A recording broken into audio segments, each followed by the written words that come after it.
Hello, guys. Welcome to the Tech Point Africa podcast. Your usual host, Oluwanifemi, will not be joining us today, but she'll definitely be available next week. On today's podcast, we'll be discussing some rather interesting stories. The first is Tanzania's plan to ban unlicensed lending apps. And secondly, we'll be looking at Bosun Tijani's plan around his recent announcement where he said Nigeria now has a startup house in San Francisco, USA. We'll be looking at what that really means and what it means for Nigeria startup ecosystem. And lastly, we'll be looking at Paystack's report from 2023 that gives us an idea of um, different how people use different payment channels. And as usual, I have with me Jim Gozurim. We'll be looking at all these stories together.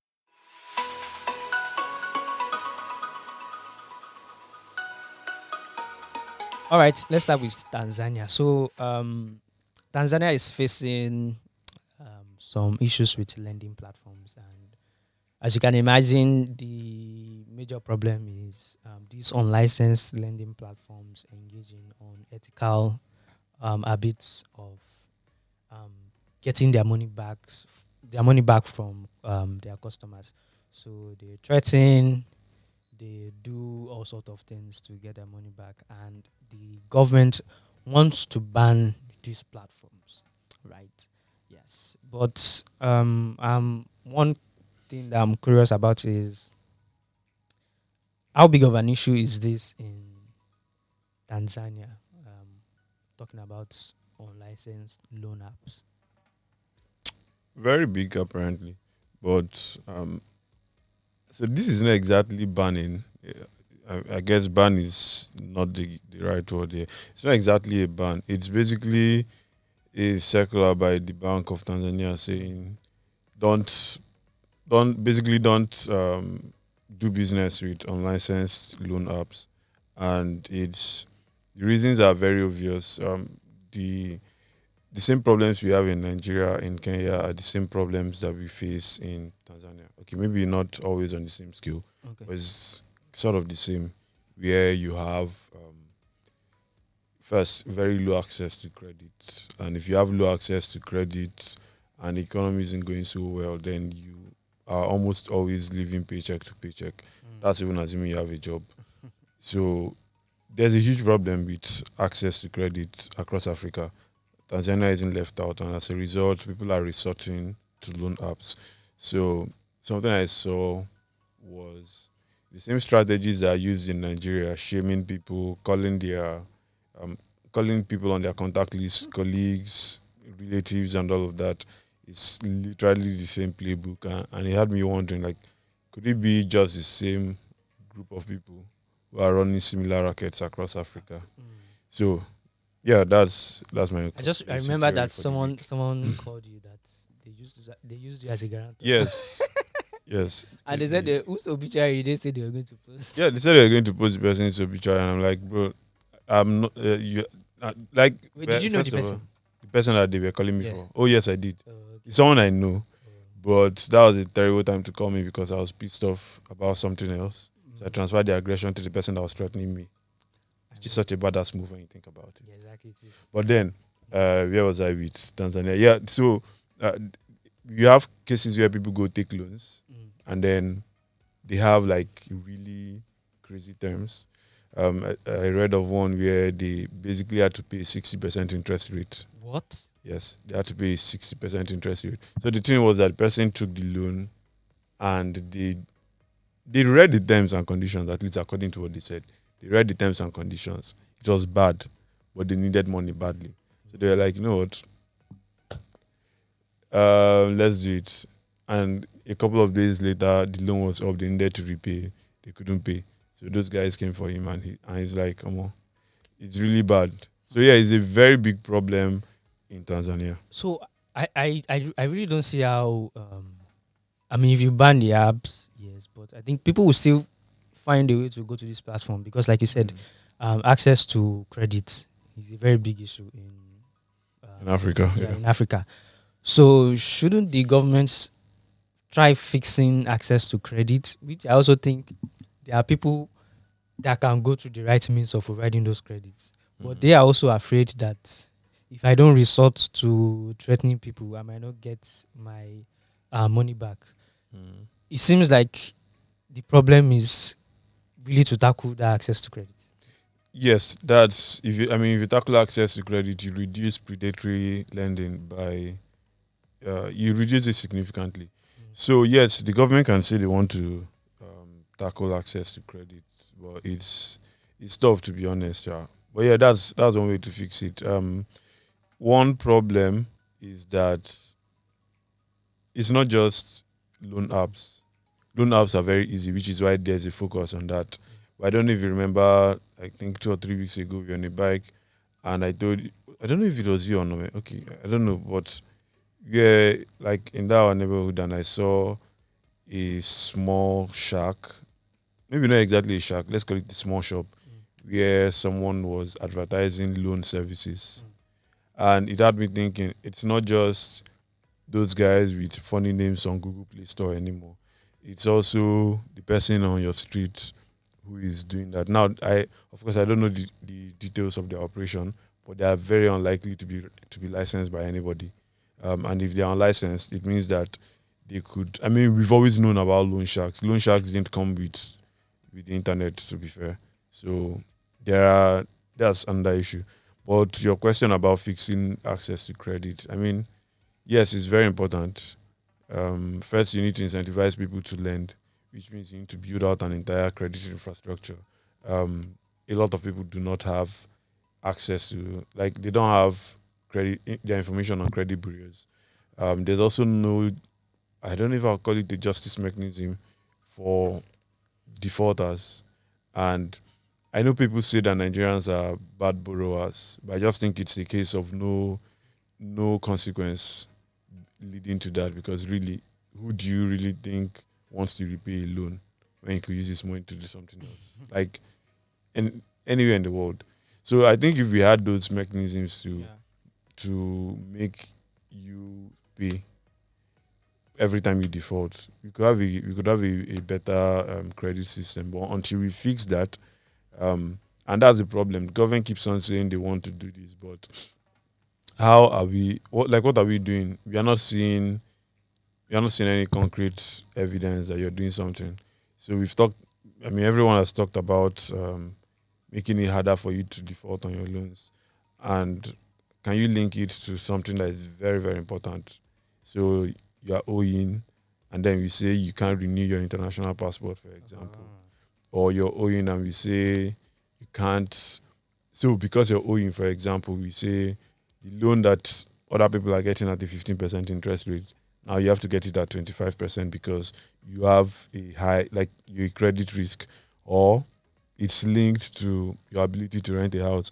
But to be now, you don't even. In fact, see, the problem is, first of all, we do not have a very good national database, or national database of Nigerians. We don't even know how many we are in this country. Government doesn't know. We don't know how many people are in the financial system, for example. Okay, we do know that. Like, we don't have synergized data on Nigerians, and if you don't have that data, Is it something we can like get like a private private, sector to fix? Like the same way we yeah, did NIBS, if you can have like someone fix something like that. Like have yes, people have credit system, there's this credit scoring system and things no. like that. So okay, yes, to a part of it, we could have the private sector build out the infrastructure, Okay. but the the part where people who default have to pay for defaulting, how does the private sector enforce it without a regulatory backing? Because, yeah, like for example, we have GSI, Yeah. which the CBN backs, makes it easy for a bank or a financial institution to penalize you or to take their money back from any account. But if you don't have something similar, it gets difficult. So yes, the private sector can build out infrastructure, but the disciplinary measures has to be backed by a regulator. Okay. All right. Yeah. I really hope Africa can, get a grip on this whole credit stuff because it will really, if you look at how easily how it makes people outside the country, how they can easily purchase things like houses and a lot of things that they need. You see how it really makes sense. And then there's also the question of people now living in debt all their life. Yeah, Those are well, just a lot of those are issues that, different conversations, yeah, but at different least conversations. let a good number of us have access to credit. Yeah. Then let's worry about debt alongside. But Okay. let's start with that. A quick one. If you're listening to us on Spotify or Apple Podcasts, please leave us a review. So today's insight of the week, brought to you by Intel Point, is about how much the telecom industry has contributed to Nigeria's GDP. The insight says that the telecoms industry has contributed 15% to Nigeria's GDP twice in 5 years. Now we'll move to a recent announcement by Bosun Chichani, the Minister of Communications, Innovation and Digital Economy. So he announced something called a startup house, right? So this startup house is basically it's a it's a Nigerian property in San Francisco, but now he's saying um, there has been an approval to convert that Nigerian property in San Francisco and turn it into a startup house, right? So he's saying this startup house will facilitate investments in Nigerian startups because most of our investments come from the US, right? Specifically San Francisco. So we'll be looking at what exactly does this mean and how exactly does it facilitate investment in Nigerian startups. So, Chingozi, let's start. What do you make of this? What do I make of it? Do you think it will facilitate or attract investments like the minister is saying it will? Will it? I don't know. Can it? Yes. So there are two different things. Mm, mm. The reason I say it is okay. First of all, um, digital innovation exchange, digital innovation Yeah. exchange program hub. Digital technology Okay, exchange digital program technology exchange program hub. hub. First of all, that name is too long Too long. and makes it difficult for me to understand what. Like, it's difficult for me to say it, but yes, it's too long. So maybe you should try and reduce it. But that aside, um, I don't know. It feels like a sort of an unnecessary move, right? Okay. And the reason I say it is it's not exactly your place as the minister for Technology. technology, all of that, Yeah. to be trying to drive investments, like directly trying to drive investments. Mainly, so here's the thing: a, the idea on its own is good when you look at it at face value. Anything that increases investment and facilitates collaboration is perfect. Usually, if the government is backing something like this, it kind of lends more legitimacy, and the participating startups will typically take it more seriously than maybe a private sector body taking the lead on this. So yes, on the face of it, it's good. So my question would now be: Are you are we duplicating the functions of Ministries. other ministries or other arms of the government? We have a Ministry of Trade, trade investments, and I can't remember Yeah. the last name, but yeah, we have a ministry dedicated to facilitating trade and investments in Nigeria. What would their job be? Or are you saying they should facilitate trade investment in every other sector of the Except economy except technology startups, which now I don't know anybody that goes except in specific cases, and then they're like, oh, come, let's focus on just this sector. So I think in some ways a duplication of function. But like I said, it can facilitate that. However, we are, if you ask me, I would say it will not. And the Right. reason is that while it's a good idea, we have huge problems that are affecting the way our startups perform, and no exchange program is going to fix that, right? You have a situation where someone's revenues in naira terms has grown, but because he's raising from these investors that you want to cut, he's raising from them in dollars, and now in dollar terms, His revenue has his, dropped. his revenue has dropped significantly, and something that could have taken him 10 years to achieve is now going to take him maybe 12, 15 years to achieve. So, how does your exchange program solve a problem like that? Yes, someone will ask me, so do you say he should not do it? Yes, don't do it. Go focus on other things that can move the needle in some way.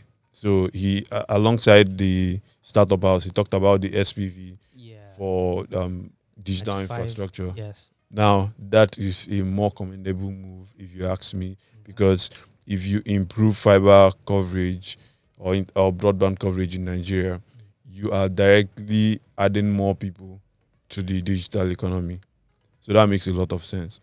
But you saying you want to go cut Silicon Valley investors who are pulling back because your economy is not very good, I don't know how you want to achieve it, except Okay. you have some silver wand, or is it that you're going to wave and then every other thing works? Okay, so for those that don't know, the special purpose vehicle Ogheneruemu is talking about is going to build 90,000 kilometers of terrestrial fiber optic cable in Nigeria. So basically, that means um, more internet access for Nigeria. So the minister mentioned that currently we have about 35, I think 35,000 kilometers of fiber optic cables, but this could take it to over 100, right? And then Nigeria now becomes like the third. Yeah, he said will become the third behind, I think, Egypt and one other African country. The third largest in Africa that has like significant internet access on the continent, which is commendable. But going back to the what you said about duplicating functions, I think the minister, based on his background, right, um, might know more about attracting investments for tech than the Ministry of Trade and Investments, don't you? Maybe they could come together and collaborate. Yes, he should go and do consulting work for them and ask them to pay him while he's at it. Mm, But for real, yes, he may have more experience attracting tech investments. But really, attracting tech investments is not that much difficult from attracting overall investments in true, agriculture. true. As an investor who is not Nigerian, I'm look if I even if you're Nigerian, as an investor, I'm looking for very, very clear things. Do you have a market? Yes, Nigeria has a market. I don't think anybody debates that anymore. But then, can your market buy what your people are producing, right? If your market cannot buy, so what do you want to do with investments?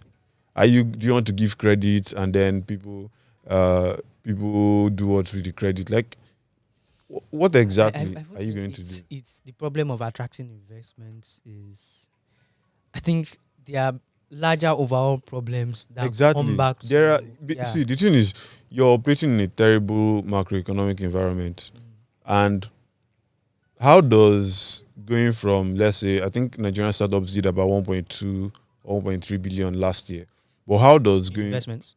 sorry, it was way less than that. I think it was around 800, Okay. 800 to 900, depending on who you're talking to.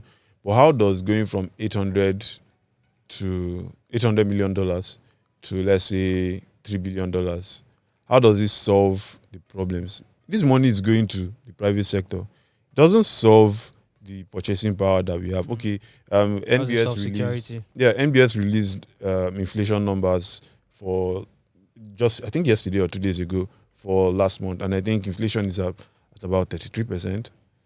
So that means my purchasing power has been depleted further. How does getting extra investment to one fintech Mm. solve that fact? And now all of a sudden, yes, I have okay, startup has money, but you're marketing to people who cannot buy. Yeah. you would be your marketing guys will be doing their work, and you would think that they are not doing anything, but people don't have money to buy. So yes, it's good to do that. To say you're looking for investment, I can't knock the effort, but it's that effort should be focused on the SPV. If you increase internet access and hopefully along the way, maybe reduce the price, because telcos are also considering raising prices These are because the issues. it is expensive for them to deliver their services. Yeah. So if you figure out a way to maybe not, I don't know, I can't say that a telco shouldn't raise their prices, because I'm not the one paying for the services that they need to run their business, right? But if you can in some way get more people on the internet, I would take that over you trying to get more investment, really. Yeah, And yes, precisely. it's going to sound counterintuitive, but yes, please, let's focus on, let the Ministry of Trade and whatever do their job. Let him do the one that they sent him to do. So basically, I think my takeaway from everything Jimmy Ozumi has said is it's the same problem attracting general investments. The same problems you face when you try to attract general investments. It's the same problem you face when you're trying to attract tech investments. It's really a no-brainer. I mean, we see companies having revenues depleted because of the state of the naira, their insecurity, security issues, Inflation, inflation. A lot of things Japa are, syndrome. There's just yeah, a a lot whole of lot things are of not reasons working. why your startups Yeah. are not doing well. So Well, really hope I personally I really hope something changes very soon. I don't have money for Japa. Yes, so I have no intention to use it. I mean, if I had the money, I would, because I mean, it just seems like you know we keep hearing bad news every day. But yeah, God will help us. Onome, are you okay? Seems like what I said really struck. Don't worry, it will be weird. It will be weird. Just keep praying.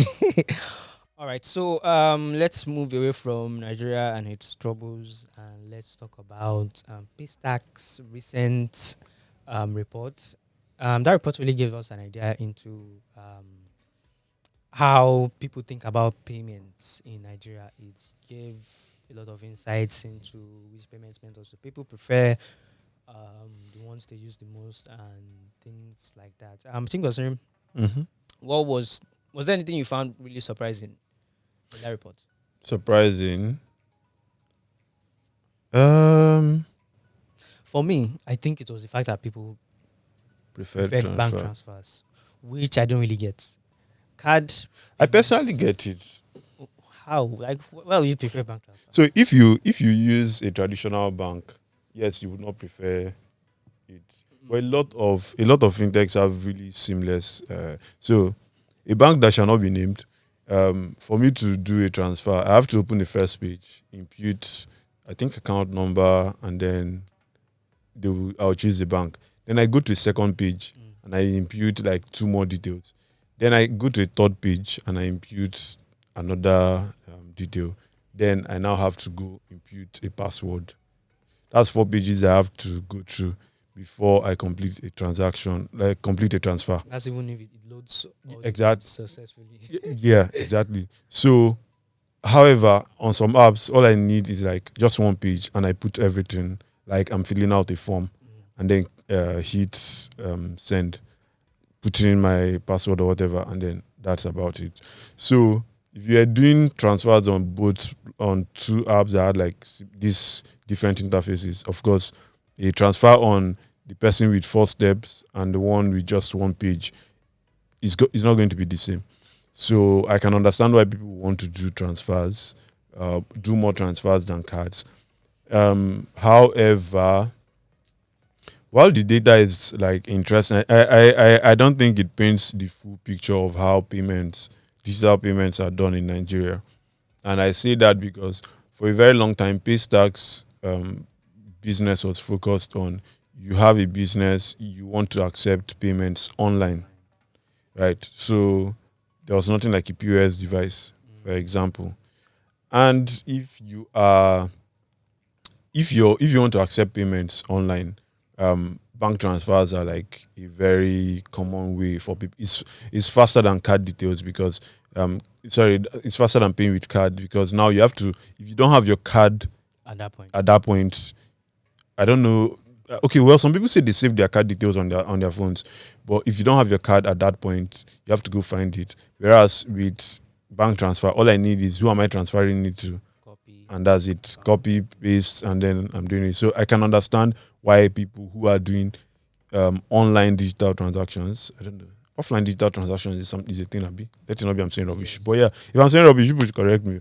But I think for online digital transactions, it makes sense that transfers are a preferred So if method. someone like Money Points release a similar Exactly. report, If MoneyPoint was to do that, it would be completely different because they started with an offline approach where they were providing POS devices, for example.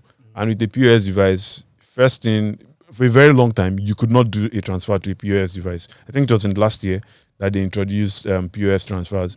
So if MoneyPoint were to do that, I think they have about 1 million POS devices out in the market or so. probably more. Okay. Yeah. So you can imagine if a Money Point is to release that report, it's going to look entirely different. And yes, that's how I'm looking at it. It shows us that a lot of people are doing electronic transfers, but it I don't think it captures the full picture of what digital transactions would look like in Nigeria. Okay. So, and I think another thing that really stuck out for me is the fact that it's really, you can't really, is there really any should I say predictions Mm. we can make on what payments would look like in a few years based on what Paystack, Release. on these reports that Paystack has released? Does it mean that um, some people using, does it mean that based on the service provider you're using, Mm. there's a payment method that you prefer, or is there like a general prediction we can make that, okay, based on this, people will probably tilt more towards this? Okay. So I don't know that we can make predictions, but what we can do is infer how people make payments. So, like I said earlier, if you go to a Just Right or a ShopRite, for example, you may not, the chances that you'll be using transfers is probably slim compared to using your card. And here's the thing, like a lot of people who own bank accounts in Nigeria have debit cards they have debit cards, right? So many of the times when you want to buy stuff, you're also going with these debit cards. However, if you were trying to place an order for food and like online now, if you wanted to make an order, Yeah. you may or may not be with your card, which means you're going to be using you're most likely going to be doing a transfer. So in cases where people are not, there's no physical touch point, they are more likely to use they're more likely to use transfers. I mean, it just makes sense. Like if I go to sometimes when I go to stores, it's easier for me to pull out my card, give them savings or current, and I'm paying. By the way, I don't know why they're always asking savings or current, but it's easier for me to pull out my card, give them, and make a payment. Whereas if I have to do a transfer, and I have to start asking, and not everyone displays an account number boldly. Some of them even have several accounts. And one problem too I have with the account, the transfer bit is, yes, we have guys like OP, MoneyPoint that are kind of making it almost instant for you to discover. But for a very long time, I avoided doing transfers at. In fact, anytime I needed to do anything, if I didn't have my card, I would not make a payment because card payments they are instant. The person who you're paying to gets it instantly. But with online transfers, God help you, you're using certain banks. Your transfer 15 could. minutes before you- Sorry, did you say 15 minutes? Maybe getting the transfer may be getting to the person the next day. I mean, you've probably tried to pay for Uber with transfer, and then you're sitting down in the car, and maybe the AC was so cold you wanted to get down, but you cannot get down because if you get down, it's going to look like you want to run, Run. and you cannot be embarrassed in this Lagos. Never just come and I mean, tackle can- you down you before people know what's going on. you can't take that chance in Looking Lagos. like 2 by 2 on your head. So, I think it depends on the kind of transaction Okay. that you're So the making. funny thing is that for me, Mm, even though there's no physical touch point, mm, I still prefer maybe because it's based on the type of online transactions I do. So You prefer transfers, no, I prefer card. card. So Okay. on a lot of platforms that on Glovo, for example, Mm, I already have my card on Glovo. okay. So I don't really I like that So you have because mine though, which is another part of the problem. okay. Or I don't know if it's a problem, but it's another part of what informs how people pay, Mm. right? So, um, when I got a boat, like when I signed up on boat, I used it for like maybe a few weeks. Nothing, there was no problem. I put my card actually. I used it for a few weeks. There was no problem. But then one day I booked a ride, and the ride never happened. But later on, I got like I was debited, and Wait time. sorry, Was it for wait time? not you can't possibly be debiting me 1.5 for wait time now. Wow. This was 2021 or 2022, right? And they debited me for whatever reason. I tried to dispute it, but the I don't know, either I was not explaining myself well, or the person just did not get what I was saying. But in the end, I was like, let's read. I can't be doing this for so long. And my decision was, let's just take my card out. I'll do transfers whenever I have to That's, use Bolt or that's Uber. valid. It's been 2 years now. My card has not entered that platform again. Like not even for a few days. So that's the same behavior I have across every platform that requires me to put. Trust. Apart from let's say my subscriptions, because I don't want a situation where I hear that the card did not work, because you know how virtual cards can be, Yeah. except those cases where you don't know whether the card that worked today will work tomorrow. Those ones I just keep the card there so that I don't have to hear stories. But when it comes to service providers in Nigeria, my card is not there, and I suspect that's the same. I don't know about that, but I suspect it's the same scenario for me, because I've had people who complain that my card was in this platform, the service wasn't delivered, and I was still debited. So I mean, there's a whole lot of it's a nuanced conversation, Yeah. to be honest. But So, if I would guess, right, if Mm. I would make a prediction based on what I've heard a lot of people say, based on what you've said, I would say that anything like you said, when there's no physical touch point, when it's an online transaction and you have to pay online, yeah. I think most people will tilt towards transfer. I Mm. think we'll see transfer grow in that on that end, and we'll see card grow when people go to like a store, for example. And they need to pay. I think that's because it just makes sense, because I Yeah. don't want to put. Not everybody will have mind like me and put their their card See. on Global, and one day you'll just see a I mean, debit alert. that Yes. is So, different. okay, especially for these like service providers, one problem is, what if you don't get like satisfactory service? Yes. I could hold back my payment if you're doing pay on delivery. Mm. Maybe you deliver food that I did not ask for. I can hold back my payment. But if I have already made a card, like if my card was there and you've already paid me for, like I've already paid you for it, then I now have to start doing a lot of back and forth to get my money back. And to be honest, I don't have the strength for that. All right. So that's all we can take on the podcast for today. I hope you found it very interesting. There's a lot of stories, a lot of things that happened in tech across Africa this week. Just go to techpoint.africa and you see loads and loads of stories and things that happened. And that way to stay abreast of everything going on in tech in Africa is to subscribe to our flagship newsletter, the Tech Point Digest. It's a newsletter that comes into your email 5 a.m. in the morning and tells you everything that happened in tech the day before in a very interesting and in a manner that I'm sure you really enjoy it. If you don't really want everything tech, you don't want the whole general tech info, you can subscribe to Equity Merchants. If what you want is you want to know about startups, you want to know about investments, Equity Merchants will give you enough info about that.